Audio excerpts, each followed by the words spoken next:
We done it. We're back on Sepron, the sea serpent.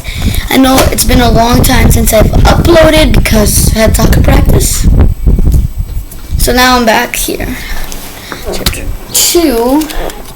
Now read chapter 3. Stranded. No, Sepron.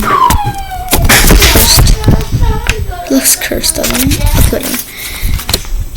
No, guys! Okay, he died. Well, no. Tom pulled the map out of his pocket again. The glowing green path that had led to the shores of the western ocean now ended in lapping waves. The tiny figure of Sepron had vanished. Rolling up the map, Tom looked round. In front of him, water stretched as far as he could see. Behind, a rough slope led up to the top of the ridge. A couple of twisted trees stood out against the sky. Maybe we can get back into the hills, Elena suggested. There must be a way. Tom pointed to the top of the ridge. We should be able to see from up there. With Elena beside him, he climbed the slope. When they reached the thorn trees, they stopped in horror. No, Elena exclaimed. They were standing on the highest part of the ridge. The lower part, which joined into the range of hills beyond, had disappeared under the wave. They were now on an island surrounded by a vast lake. Elena folded her arms. Now what do we do? Tom gazed towards the west. Out to the sea, he could see rocky islands jutting from water.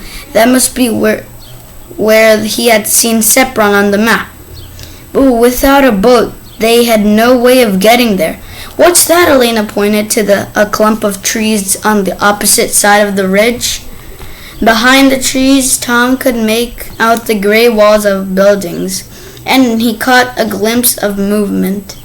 There's something there, he said. Maybe it's a farm. Let's go and see, Elena suggested. Whoever it is might be able to help us. Good idea, but we mustn't say anything about Sepron. The quest is a secret. They went back down the slope. Can you even see me? Do I look dark? Down the slope to collect silver and storm. Tom led the tired horse up to the ridge, down the slope beyond to the clump of trees on the other side. Elena followed with Silver at her heels. As they approached the trees, Tom saw groups of people clustered around a few stone cottages lower down the slope. More cottages were partly covered by water. Waves lapped at their windows. Beyond them, Tom could see only the thatched roofs, then nothing but unbroken sea. Elena's eyes widened with shock. It's a village, she exclaimed. The water has covered most of it. I hope no one has drowned, said Tom as they approached the water. At the sound of Tom's voice, a red-haired boy standing at the water's edge turned.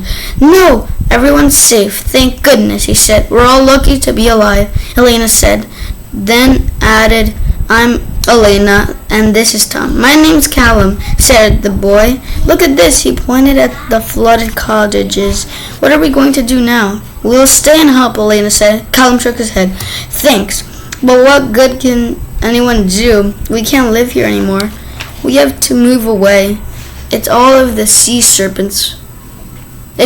All the fault of the sea serpent. The sea serpent, Tom exclaimed, exchanging a startled glance with Elena. A man standing next to Callum said, You'll think we're talking rubbish.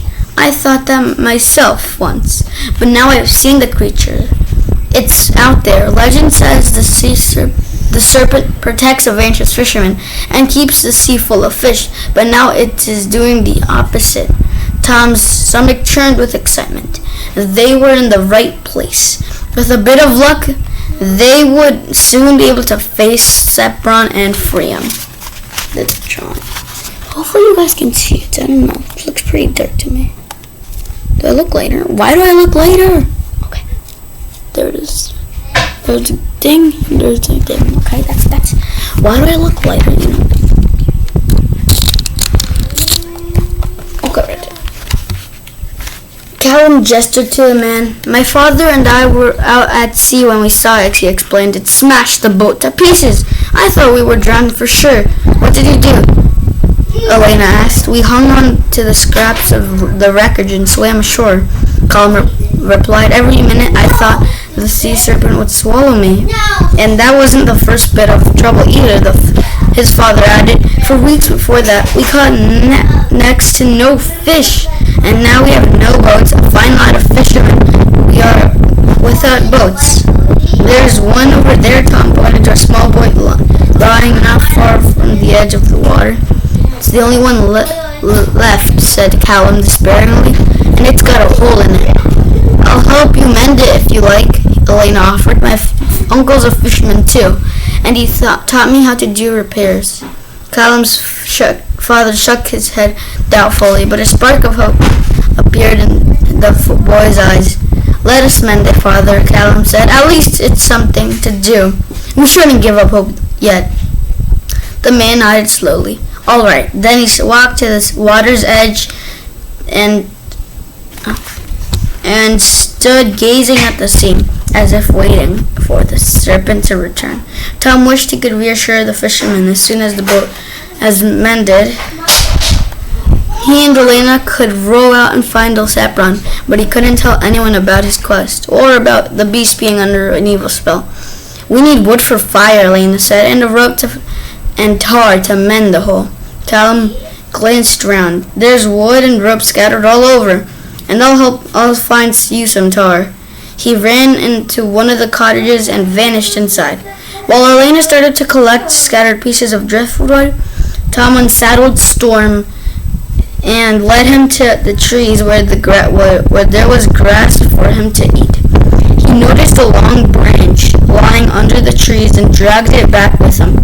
Then he found some scraps of rope by the water's edge and began to unravel them. Callum came back with a burning log from the cottage. A small girl with red hair trotted behind him, holding a pot of jar. "This is my sister," he said. "She wants to help." "Hello," Elena